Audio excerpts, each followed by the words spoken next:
So thank you so much for joining. I want to give a special shout out to Convergence, who led the organization of this event, Millennial Action Project, Leila Zayden, Marc Freedman from Encore, and myself. We're essentially going to talk about how we actually bridge the intergenerational divide and whether there is a divide. My name is Manu Meel. I work with an organization called BridgeUSA. We were founded in 2017 after these big protests at UC Berkeley. I graduated in 2020. The way that this event will run, and then I'll quickly give you a quick overview of my work, and then others will go, is that we'll give overviews of what we each do. Then we'll go into some questions, a moderated discussion between all four of us, Layla, myself, David, and Marc. Please feel free to engage the chat. I will be monitoring the chat. So your job is to make my job as hard as possible. So engage as much as you can. Any questions that you have, we'll bring up. This is supposed to be as interactive as possible, which is why we're in a Zoom format. So with that said, BridgeUSA's got one mission, which is we're building the largest student movement to change how we talk politics. Our objective is basically to get young people to talk to each other. We have 51 college chapters across the country and on college campuses, and our job is to ensure that young people actually have spaces for engagement, listening, and empathy. I'll be honest, oftentimes when people say, all you do is get people to talk to each other, that's it. And I'm like, exactly. Have you seen our democracy? It's back to basics. And the core cornerstone of how we actually move forward as a country and a citizenry is to ensure that we can actually have these conversations. The last thing that I'll just end on, and then I'll pass it off to Marc, is that when it comes to BridgeUSA, we're building this broader movement with organizations like Convergence, Encore, Millennial Action Project, and many others. And the reason why we focused on college students and young people as an organization is for two reasons. The first is that college has to be a space for us to actually engage, listen, and learn. If there isn't if we aren't actually having these conversations and dialogues on campus, then where else can we have these conversations later on in our life? And the second reason is that when it comes to large social movements that try to change the tenor of our country or our politics, in this case, trying to make our politics less tribal, very engaged, and very forward-looking, the inclusion of young people with social movements hitting the mainstream is very strongly correlated. You look at civil rights, you look at the gun control movement, you look at climate change. Every movement that has a strong and vigorous youth base has been very impactful. And so hopefully we can contribute towards that. It is amazing to see where everyone is logging in from. And so I will shift to monitoring the chat and I will transition it off to Marc. Hey, thanks so much, Manu, and it's such an honor to be part of this conversation. I started Encore 25 years ago. I was in my 30s at the time, my late 30s, and today's my birthday. I'm turning 64. In a year, I'll be eligible for Medicare, and I guess this is the Paul McCartney birthday, the 64. And it's interesting, when I started doing this work, I was a youngish person and I was focused on young people. I was only interested in older people as a resource for young people. Even then, hello, everyone. A quarter century ago, it was clear that there were a lot of older people and their numbers were growing and they were the great repository of time in society. So with others, created a program called Experience Corps, a national service program to mobilize older people to help kids read by the third grade. But even from the beginning, this co-generational dimension was really clear. I started Experience Corps and Encore with a guy named John Gardner, who was 50 years older than me and had been Lyndon Johnson's Secretary of Health, Education, and Welfare. He had implemented Medicare and the Elementary and Secondary Education Act. And as we ran Experience Corps, it became clear also that there was enormous mutual benefit, that this was as much a program for the older people as it was for the younger people, and it was hard to disentangle those two things. In fact, the benefits were so strong, it raised a question for me about why this just doesn't happen naturally. The connections were so natural. And you fast forward 25 years, and that question is all the more pertinent. So right now, we are the most multi-generational society in history. There are roughly the same number of people alive from 0 through 70. And we're not well suited to making the most of that opportunity because of radical age segregation. That's the reason that these kinds of bonds weren't happening naturally. And a culture that sees generations as at each other's throats. So there's a tremendous timeliness to this conversation. And at Encore, we're trying to be a catalyst, not just for that conversation, but and for a change of mindsets, but also to create new models, bringing the generations together, and ultimately a movement of older and younger people built around common purpose. And so I'm interested both in this conversation, but also how we can continue to work together at this timely moment. And so with that, I'll pass it on to Layla. Thanks, Marc. And just thank you to the team at Convergence and BridgeUSA and Encore for being a part of this conversation today. So my name is Leila Zayden. I am the president and CEO of Millennial Action Project, which is the largest nonpartisan nonprofit engaging young policymakers, both in state legislatures and in Congress. To date, we have about 1,600 young elected leaders that are a part of our network.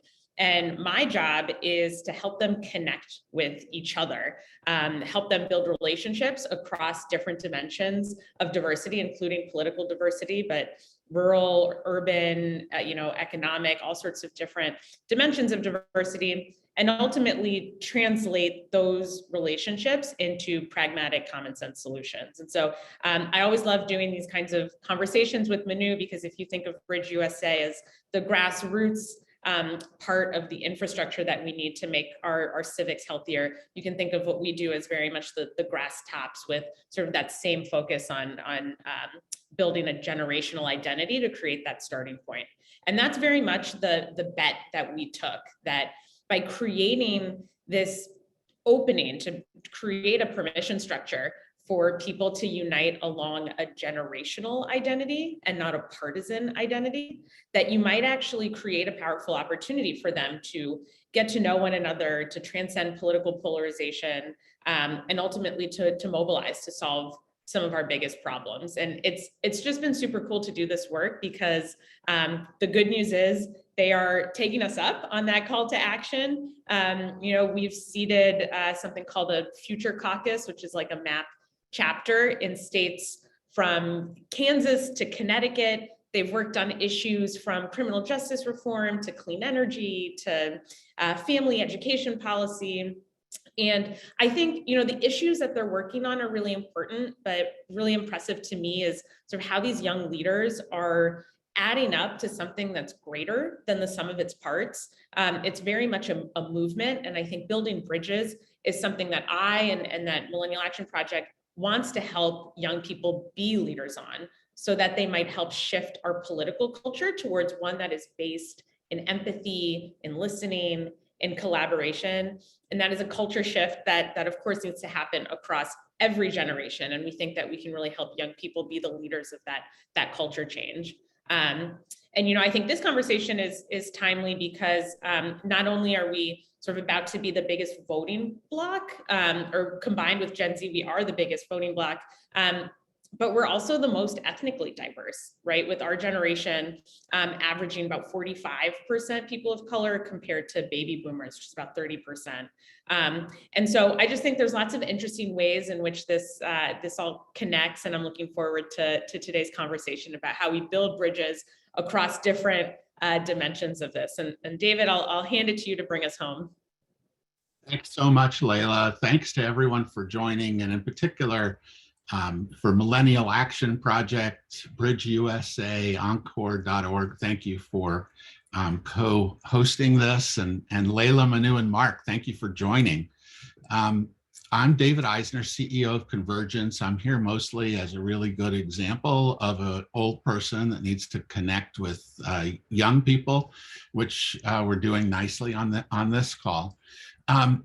Convergence is a bridging organization that focuses mostly, to use Layla's language, on grass tops. We bring leaders together to build trust when they're opposing each other across political or ideological or sectoral divides. And in order to resolve the issue, we need folks to be able to come together and to understand each other and find common ground. We do year-long discussions, sometimes longer, And the core is we start off building trust. In about 13 years, we have never failed in any of our long and intense dialogues to build that kind of trust that then drives common ground and results, recommendations that come from participants.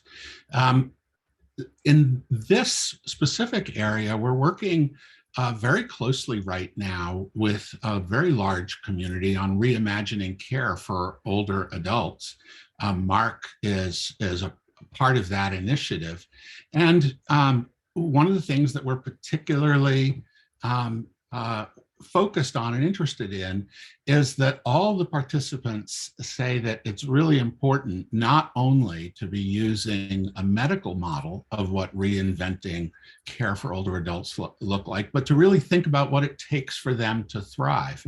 And so bringing together the folks that think about how older adults spend their time and find fulfillment, along with the community that focuses on medical needs. It's a really, really interesting dialogue. With that, let me just repeat a couple of the points that Manu made earlier on. Since we're co-hosting, we're all going to be jointly facilitating this conversation, and we're hoping that all of you will help us, and that you'll be using the Zoom chat through this so that you can be adding to the yes and energy that we hope will be driven through this environment. We may also find time to call on people who are using the raise hand function, but we suspect with so many people on the line that that may be a little bit challenging for us to get to everybody. So let me jump into a question that I'd love to know how folks will answer, which is, how do you see the connection, Marc and Layla and Manu, between, on the one hand, connecting generationally between older and younger generations, and the other forms of bridging that are becoming really important around politics, around religion, around identity? Is generational bridging connected to those? I'm happy to jump in and just pick up on something Layla mentioned earlier, which I agree with completely. This transformation into a profoundly multi-generational, age-diverse society is inextricably intertwined with the multicultural and multiracial essence of society. And right now we have a largely white older population and a much more diverse younger population. So by solving these generational bridging challenges, we, I think, have a great opportunity to bring people together across other divides. And I actually even think John Powell at the Other and Belonging Institute talks about this divide, this generational one, as being a short bridge. It's a place where I think we can have success, and success that might occur in surprising ways across political divides. I was struck, I read Ben Sass's book about the vanishing American adult a few years ago, and he has a whole chapter called Flee Age Segregation. And you could take quotes from Ben Sass's chapter, and they would be identical to those of Maggie Kuhn, who was the founder of the Gray Panthers in the 1970s. Ben Sass and Maggie Kuhn may not agree about anything else, but they agree about this issue. And I'm thinking that maybe others would, across those divides, would as well. Yeah, and I would just, echoing what Marc said and what Layla said earlier, there's a couple of thoughts here. One is that whether it's an axis of trying to bridge on politics, religion, identity, or what we're talking about, which is generational, there's this common sentiment, David, that I've seen across the country, which is that people just want to have these conversations. Like there's a genuine desire to have these dialogues, but people are scared. People are nervous. We're uncertain. There's the problem in our current society is that the loudest voices have access to the biggest microphone. And as a result, there's just a chilling effect that occurs. And so what I see similarities across in terms of generational politics, religion, identity is that there's a general chilling effect that prevents people from actually engaging in these conversations, and they want to have these conversations. And so our job collectively from the grass tops to the grassroots, I think, is how do you equip and allow people that want to have dialogues across difference to be louder? How do you see those people actually having these conversations? And really quickly, just, I know Layla's about to go, but a question in the chat, Marc, what were the 2 books that you just referenced again? If you could just drop those in the chat, and we'll segue to Layla. I think Layla had something to add. Awesome. Yeah, and I mean, I totally agree with both of those comments.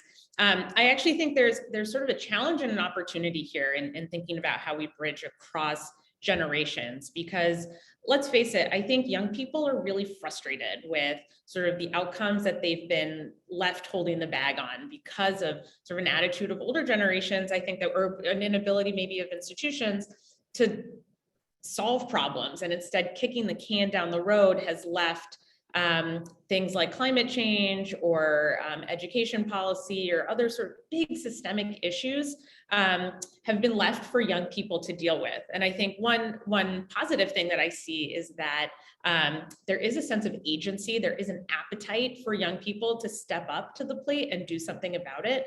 But it's almost sort of seeding a little bit of frustration at those who came before them, who forced them to have to step up to solve these problems. And so that's the challenge. I might point to something, Manu, that you mentioned in your opening remarks, is that if you look at really any sort of massive social or political movement in American history, it has been built because of multi-generational organizing, right? You look to the civil rights movement, the women's movement, the LGBT movement.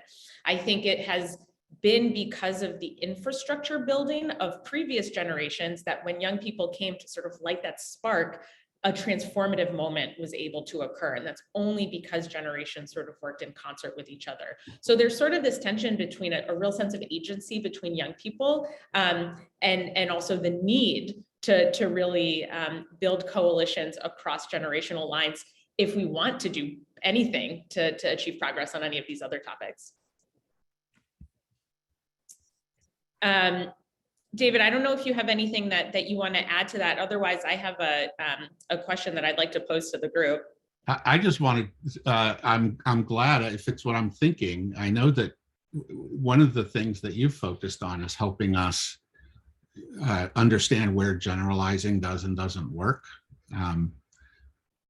Are you going to go there? Yes, yeah.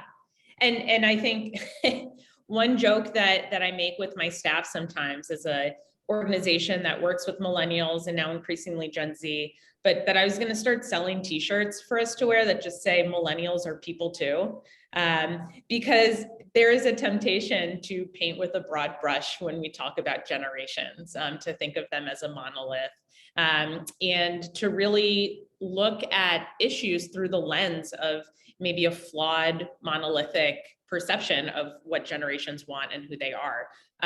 In fact, they are very complex, they are layered. And when you talk about things like cancel culture or wokeness, that you think about what young people want, these are actually a lot more complex than I think the sort of conversation has currently allowed it to be. So, Marc, Manu, David, curious, how do we prevent overgeneralizing and speaking about individual age groups as though they are monolithic? And Marc, maybe we'll go back to you first again. Yes, well, there's a great book. I feel like a librarian. I'm throwing out all these books, but there's a great book that came out this year and a wonderful New Yorker piece about it by Bobby Duffy at King's College London called The Generation Myth. I may be getting that title slightly wrong, but basically he argues that generations are important, but so is age. The millennials are people right now, and soon they'll be old people. And my own, birthday today is a reminder that of the passage of time. And then there's also the question of the time period and how world events are affecting groups. And I'm really interested in leavening the generational aspect with the age aspect, because this is a kind of a natural bridge, you know. Manu is probably in 20s today and soon be in 60s. So we all get to pass through these different periods and we have a stake in them. And so I think that's really important to remember. The other thing is that there are these developmental imperatives that we go through at different stages. And I feel, to Layla's point about how many older people have lost a stake in the future, I think that's true, and I think it's tragic. Eric Erikson, the great psychologist, said that the hallmark of successful aging could be encapsulated in the phrase, "I am what survives of me," this idea of generativity. And I think we've lost that in our culture around aging and focused on self-indulgence and separation from other generations. So I think that we could enrich the lives of older people through the kind of bridging that you three have all been describing. Manu, I went on and on, so let me pass it on to you. No, I want to, and there's two things that I want to elevate from the chat as well at the end, and I might turn those to David. But the thing that I want to say about overgeneralization, and you touched on this a little bit, Marc, which is that I want to be very clear. You know, there's a lot of old young people and young old people. What I mean by that is Robert F. Kennedy had this prominent quote. I've shared this, I think, with David once, which is that age is not a time of life, it's a stage of mind.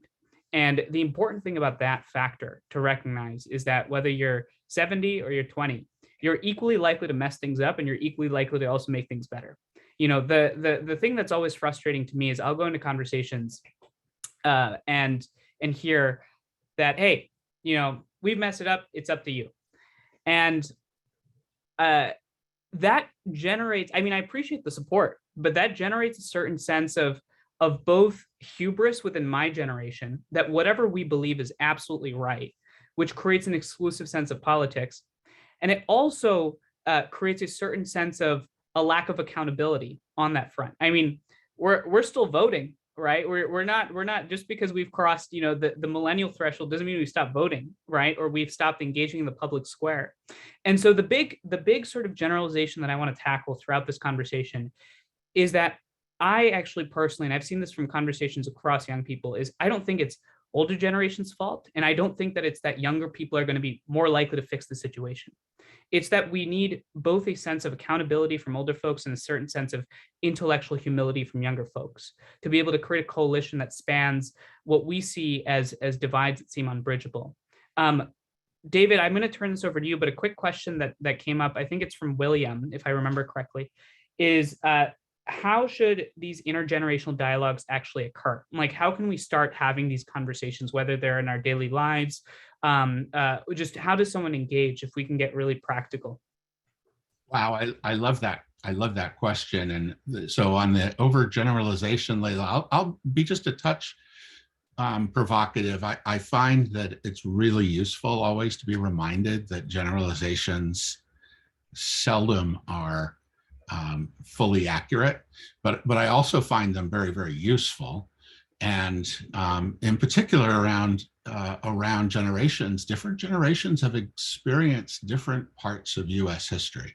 That you can generalize that someone that's 19 years old has only experienced certain things. And so getting to the question I think William asked, making sure that a discussion is equally relevant for all the participants and doesn't require people to be thinking of their history texts before answering, and making sure that you're actually setting up questions and a reason to be speaking that really gets to core things that people have experienced and that are on their minds.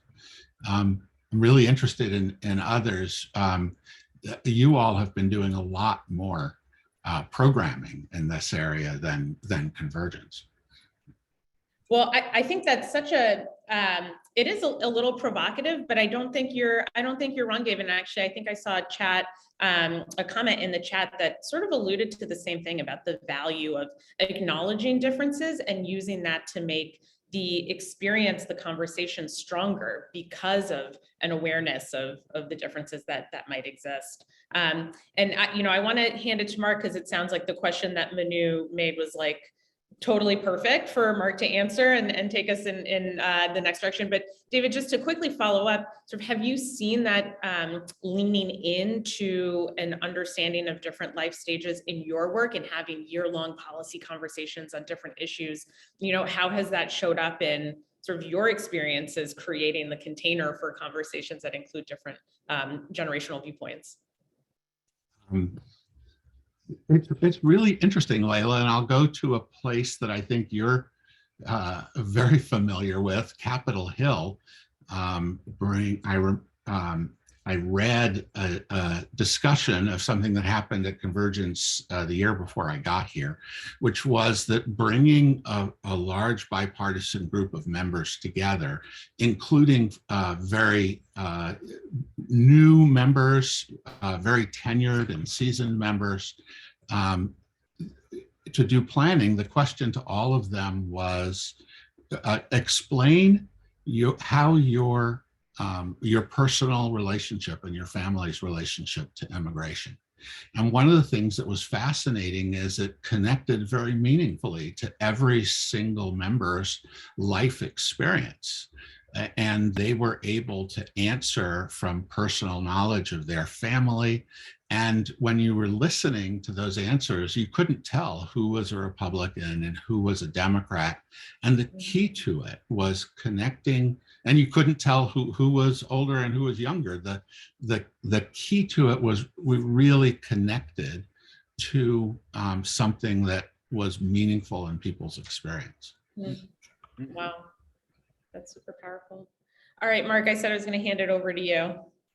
Yeah, well, I feel like the two themes I'm hearing already is one, that there are such profound challenges and also opportunities in front of us, but they're ones that no single generation can solve because of these different perspectives and skills. And it reminds me of there's a study from BMW of all places, and they studied 3 assembly lines. One was an assembly line of all older workers, one of all younger workers, and a mixed assembly line. The older worker assembly line, and this is maybe going too much to generalizations, but they made very few mistakes, but were real slow.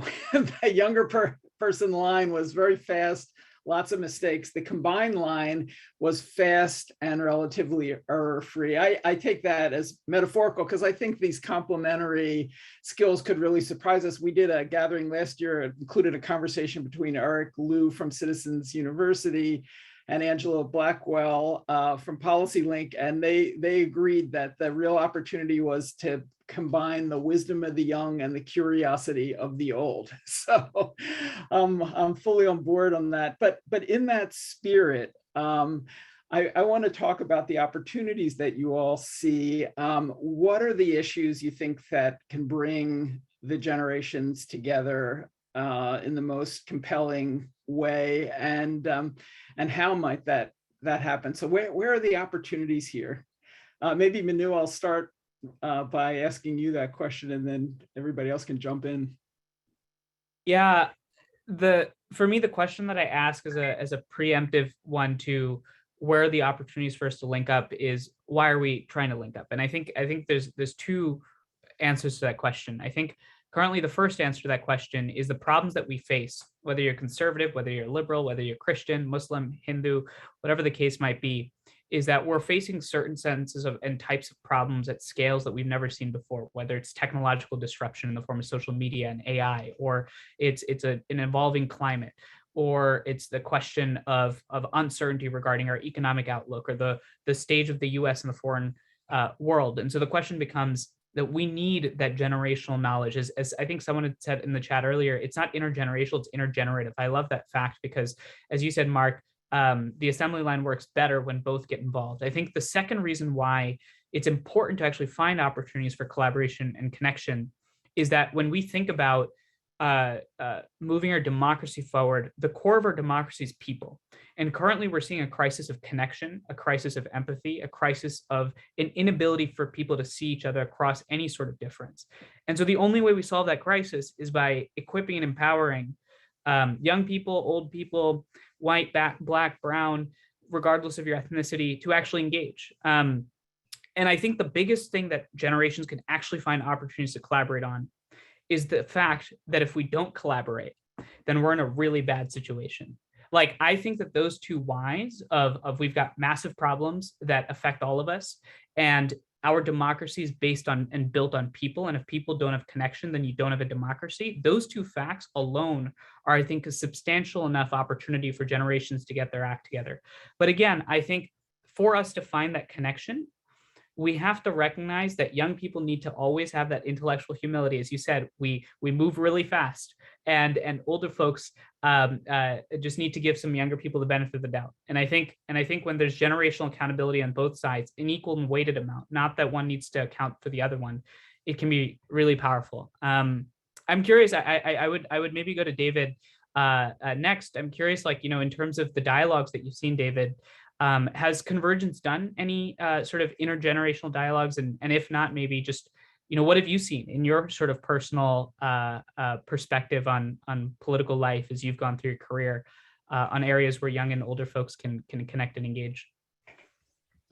Thanks, Manu. We actually don't, we have not done dialogues that are explicitly about intergenerational.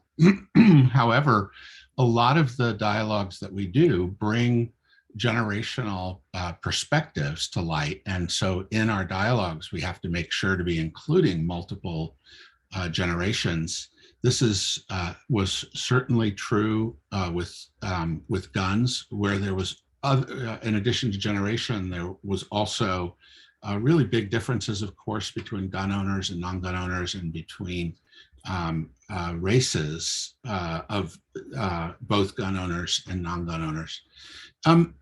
I want to go a little bit out of order here. My eyes keep being drawn, Christopher Andrus, to your sign, which you're holding up in the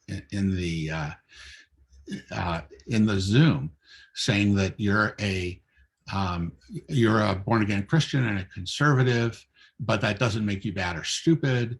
And then you say in caps, "Those who hate me are wrong."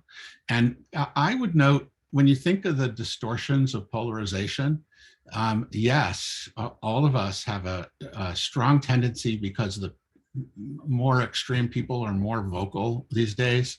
All of us our belief in how many people hate us is highly distorted. That is a result of polarization. And when you actually meet and speak with people, we can lower that perception. But I'd also just gently offer to you that you may also want to consider that line that's capitalized. You're potentially drawing more distance when you claim that somebody hates you and then you claim you're wrong. You're actually creating more distance and not bringing somebody closer.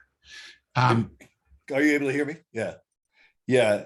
Well, I want to share with. Please be brief if you don't mind. Yeah, I will. Okay. I go to UC Berkeley, and I present the gospel as well as conservative points of view. And it's clear that there are many people who hate me for what I believe. There's no question about it. I do, when I engage people, my point is to show that I am not a bad person. I'm a kind person. I'm an open person. I love actually having dialogue with people on the other side politically. That's why I like this event. And I like what your company is seeking to do. And I seek to do that individually at UC Berkeley. But there's no question there are a lot of people who, there's no other word really for it than hate. And I actually hated people on the other side for many years. I grew up as a liberal. We didn't call it progressive back then. We called it liberal. I was on that side till I became a believer, and then I switched sides. So I had hatred, even though I was a very gentle person. I was trained really to hate people who were Christians, who were born again Christians especially.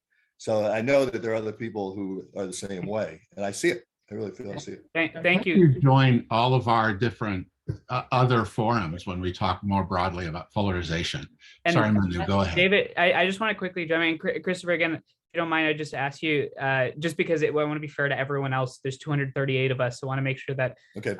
we keep the conversation limited. Want to shift off really quickly, but one thing I would just say is I went to UC Berkeley, and I think I've interacted with either you or some of the other preaching sort of community members, and we've got a lot of people at UC Berkeley. Everyone comes to Berkeley on that public square. There's people of Christian denominations that show up, people of Black Lives Matter that show up. Everyone is engaged. But the one thing that I found in that environment, David, and this goes again to the question of how we actually bridge these divides and what can actually build these coalitions. And maybe we'll go to Layla next, is just we're now slowly coming to a point in society where it is no longer about conservative, liberal, Democrat, Republican, Trump, Biden.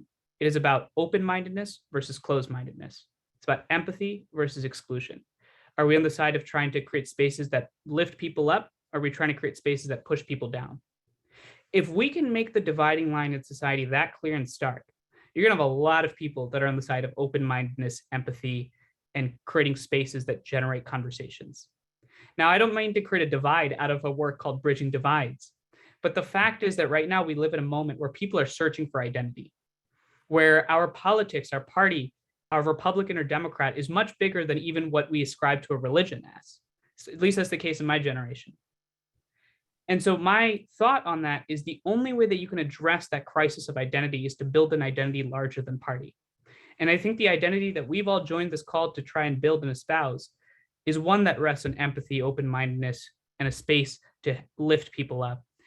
And I think that is a rallying cry that can span generations and that can span ethnicities and can span religion. I'm curious, Layla, what do you think? Yeah, Manu, you took the words out of my mouth, and I was just going to say, I think even this moment that we just had exemplifies, right, this desire to feel a sense of being seen, being heard, a sense of like, I am a human, to acknowledge the dignity of others, I think is a core need that we have. And if we're going to bridge spaces, if we're going to bridge divides, generational divides, we have to lead with the heart, not the head. And so almost as an addition to the previous question about what are the issues that bring generations together, it almost doesn't matter, because we have to start with that core sense of dignity and of being part of, at the very least, we are all human, and having a connection to some sort of superordinate identity is the way to create that connecting point. I think on, maybe a more practical level, you see this all the time with like sports fans, right? Your sports team can be your community, and a team could be supported by all sorts of different ages and different political ideologies, but there is something there that makes you feel like you are in community with people who care about the same things as you. And so really leading with the heart and ways to create those spaces, I think is so important. The other thing that I would say is, I do think that sort of some of the core values on leaving a legacy, sort of the ability to provide for yourselves, have good health, have an impact on the world around you, is something that each of us wants, and to some extent. And so sort of aligning on those value frameworks versus sort of tactical outcomes, I think is another pathway forward to creating the spaces of, we are open-minded to just solve problems together, because we all want at our core sort of the same thing. Layla, I want to pick up on that, and underscore the leading with the heart point, to say, not only do I subscribe to it, but it's not a sentimental notion either. I mean, all of the research that I've seen on human thriving in a younger part of life and the latter part of life fit together like pieces of a jigsaw puzzle. What young people need is what older people need to give and to get. And it goes back, not to overstretch the point, but people, evolutionary anthropologists now believe that the reason we became human beings in the first place is the role that grandmothers played in taking care of children so that both parents could go off and hunt and gather, and we could grow these big brains that distinguish us from other species. And so this is an element of human thriving that goes back to the beginning of time, that's reinforced by human development, and that we've upended and undermined by organizing society by age over the last century. You know, to go back to one of the points I was making at the beginning is that, you know, we started the 20th century as one of the most age-integrated societies in the world and ended it in a stage of age apartheid, at one of the most age-segregated. And is it any surprise, you know, in that context that we've got these potential conflicts? Is it any surprise that ageism going both directions is widespread?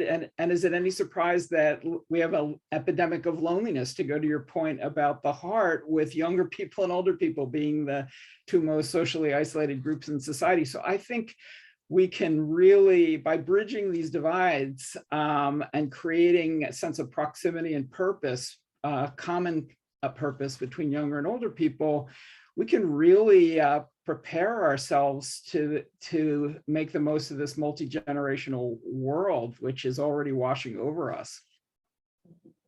I'm really excited that you mentioned the idea of the evidence since the beginning of time. There's also evidence right now for the programming that's being done, bringing folks together, whether it's on the college campuses like Manu does, or it's in a room of leaders like Convergence does.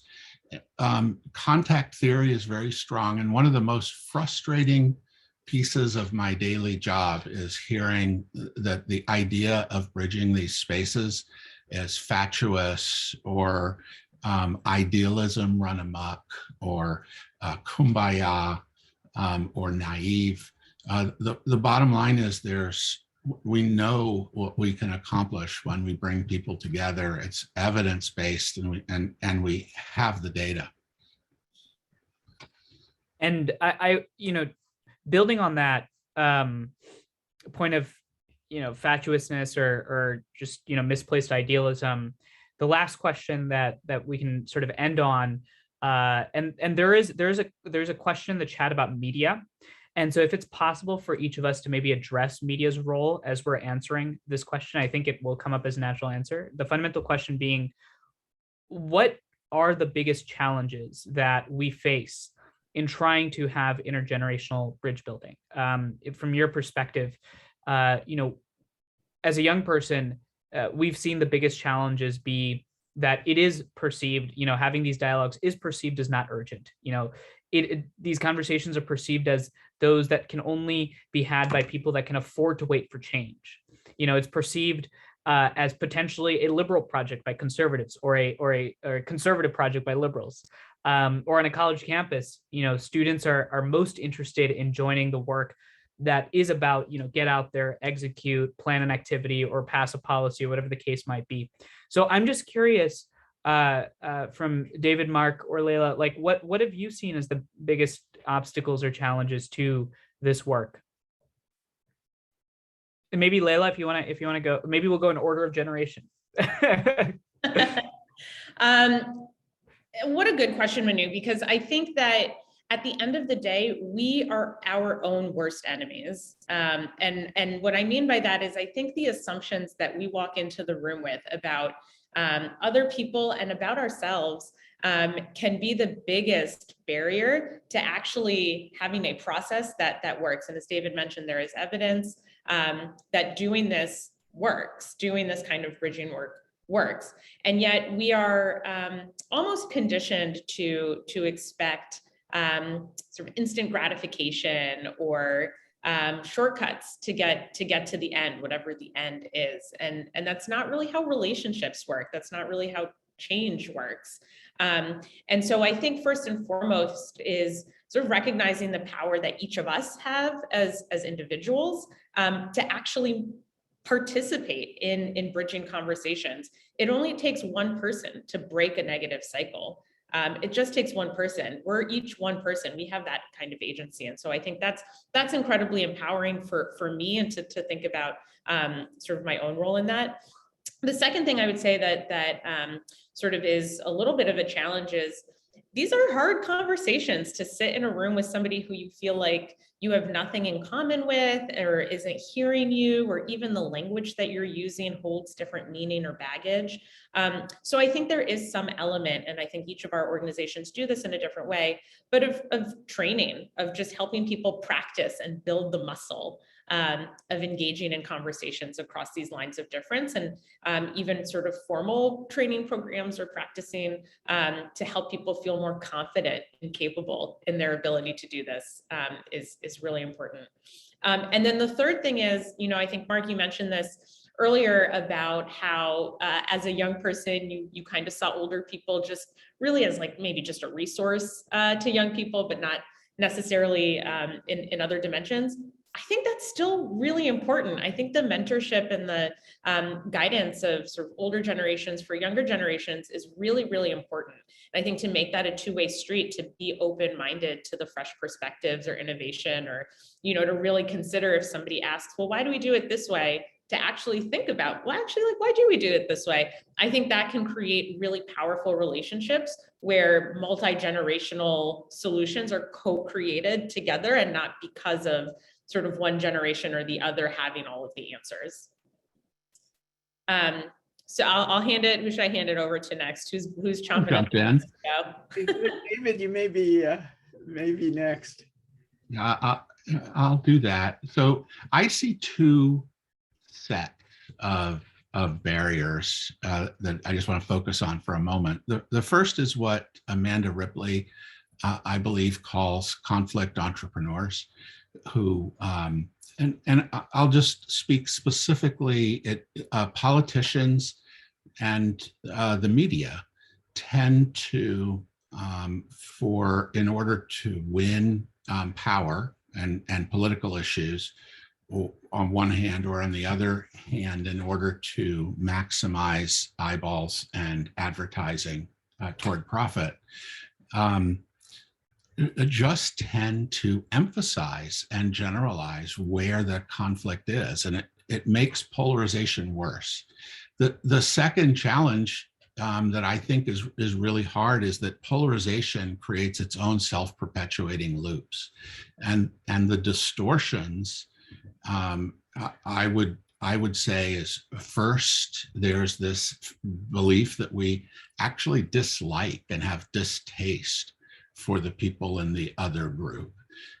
Second, we tend to misascribe motives, and we tend to think that our group is acting out of love, whereas they're acting out of hate. The third is that we tend to moralize, and we tend to think that the other group is acting. They're not just acting in a way that's against what I believe. They're acting in a way that's going to destroy democracy, destroy the country. They're acting illegally, and chances are they're acting illegally too. We tend to believe of the others.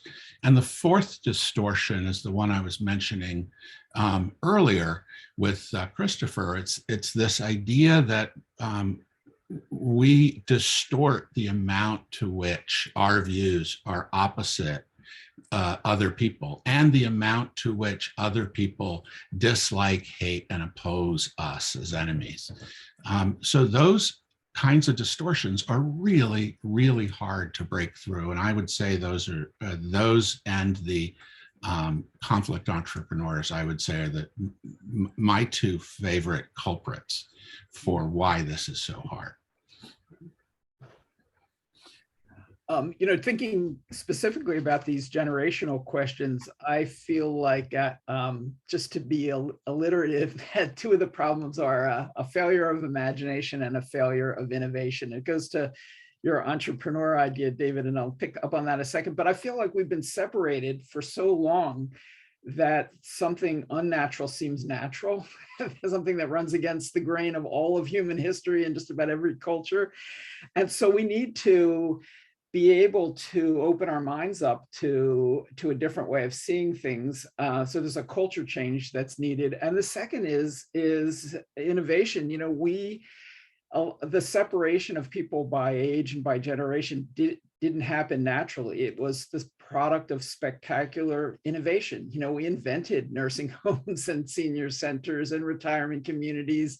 And we also invented, you know, schools that are very segregated by age. So here's the good news. I think on both fronts, the winds have shifted. I wrote an op-ed in the Boston Globe last week arguing that that popular culture is actually ahead of communities right now, the way communities. So Tony Bennett and Lady Gaga just won a big Grammy.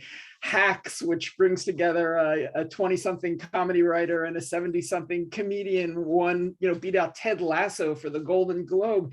One after another, there are these changes that are happening. Pew Research just came out with a study that shows there's been a 4-fold increase in multi-generational living since 1971. 60 million Americans now are living in multi-generational households, led by communities of color and immigrant communities who are sort of showing the way to find connections.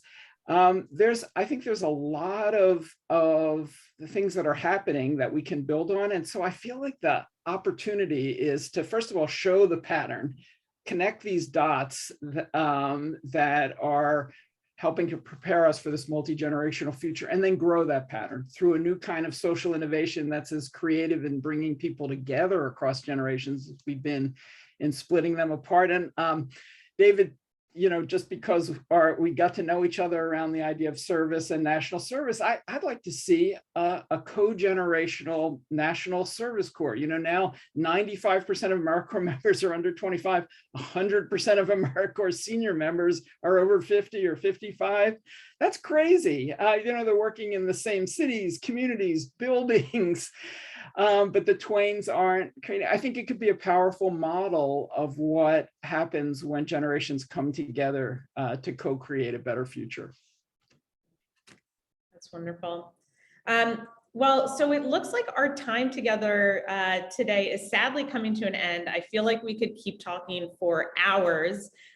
So thank you to all of my co-hosts, to all of the participants, just chatting in the Zoom chat. You know, I just think this was a conversation that was full of such openness, such curiosity, and such insight. And before we wrap up today, so don't go anywhere, I would love to just go around the horn and maybe hear a closing thought, any calls to action that each of you have related to what we discussed today and what your organization is doing going forward.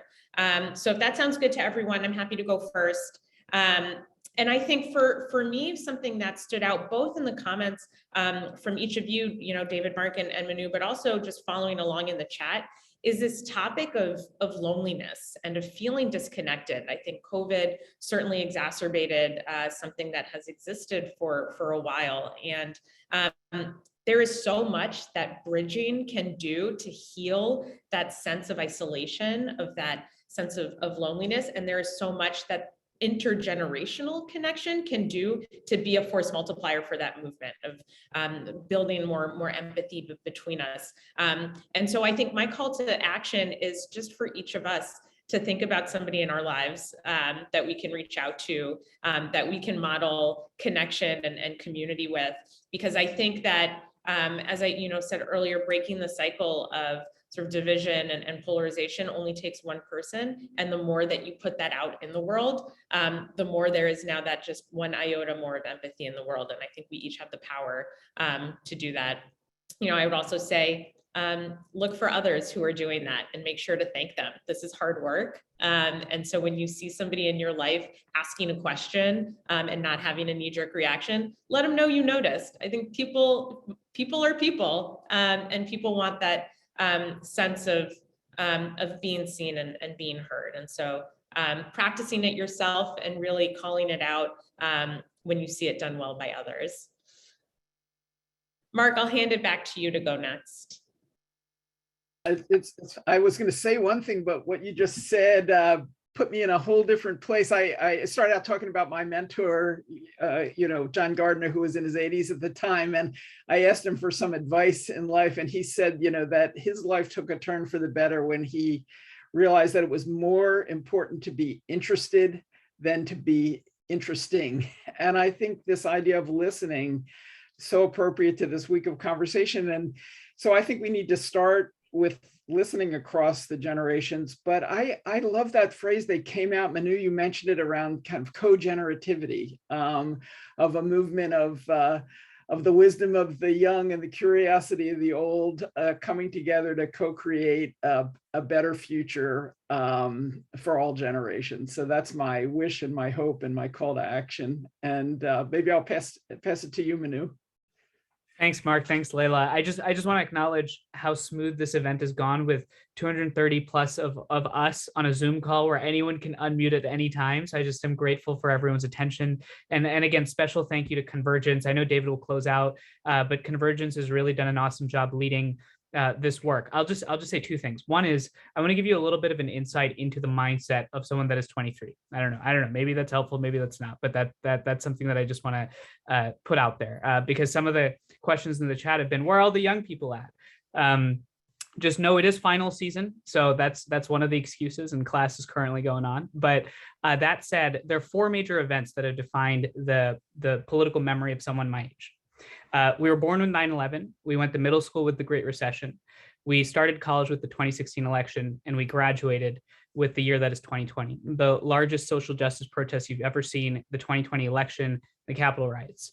Not a great sample size of democracy. And as a result, it naturally inculcates an ethic that Mark and David and Layla have all touched on, which is that a lot of young people want some sort of change. Doesn't matter where you are. And this is not change in a liberal or progressive sense. This is just changing the way the status quo is. And so naturally what that leads to is a question that we've kind of danced around a little bit, but it is a question of how these conversations lead to change. Young people want to show up to spaces where they think there's going to be progress in some way or the other. And our job is to articulate why bridge building, why conversations, why dialogues are not only the most important thing you could be doing at this moment, but it is a prerequisite to the journey of change, because right now everyone is trying to act and it's going nowhere. And so the question becomes why. And the second thing I just want to close out with is something that Mark said, which is common purpose. My journey is an unlikely one.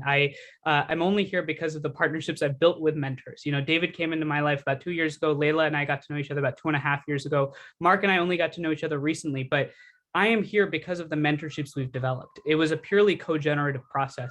And so when the question becomes, how can generations work together and engage? Again, it's about younger people showing some intellectual humility and recognizing we can always be better. There's no reason why we're uniquely positioned to make a difference. And it is for older folks to recognize that there's a lot of wisdom they can pass down. Don't move out of the way. Don't buck that accountability.